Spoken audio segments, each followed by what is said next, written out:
Барлықтарыңызға сәлем достар, келе жатқан наурыз мейрамы құтты болсын. Наурыз көже дайындаймыз. Ол үшін бізге керегі ет, қазы, бидай, жүгері, қатық. Ең бірінші ет пен қазыны салқын суға 2 сағат көлемінде қайнатып аламыз.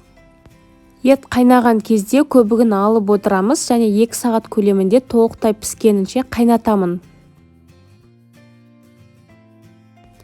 Қайнаған еттің сүзіп аламын және толықтай суытамын, ал оның сорпасына бидай мен жүгеріні салып толықтай піскенше қайнатамын. Менің YouTube каналымда екінші рецепті бар, оның сілтемесін описание бөліміне қалдырып қоямын. Осы рецептпен жәнегі бірінші рецепті салыстыра отырып, өз фантазияларыңызға қарай неше түрлі етіп жасасаңыздар болады. Наурыз көжені әр өңірде әртүрлі етіп жасайды, ішіне неше түрлі тары, арпа қосып отырады, бірақ біздің отбасымызда олай қосқанды ұнатпайды. Сондықтан мен бидай мен жүгеріні қана қосамын.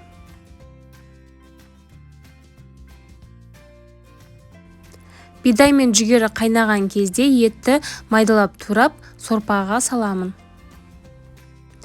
Енді қайнап тұрған сорпаның үстіне кеспе саламын. Кеспенің рецептінде описание бөліміне қалдырып қоямын. Сол рецептпен жасалынған кеспе. Кеспе піскенше толықтай қайнатамын. Менің YouTube каналыма тіркеліп қойыңыздар, сонда сіздерге жаңадан видео шыққан кезде бірден хабарлама келетін болады. Менің каналымды қолдап, менің рецепттерімді қолданып жүргендеріңізге сіздерге алғысымды айтамын. 6-шы ингредиентіміз ол тұз. Тұзды дәміне қарай саламын, араластырып 5 минутқа бетін жауып қоямын. Осымен наурыз көжеміз дайын болып қалды. Ең соңғы ингредиентіміз ол қатық. Қатықты мен сорпаға салмаймын. Әр адам өзінің қалағанынша салады деген оймен ортаға қойып қоямын.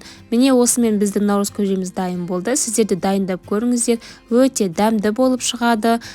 Ал сіздер қандай ингредиенттер қолданасыздар, соны комментарий бөліміне жазып кетіңіздер. Менімен болғандарыңызға рахмет. Наурыз мейрамы құтты болсын.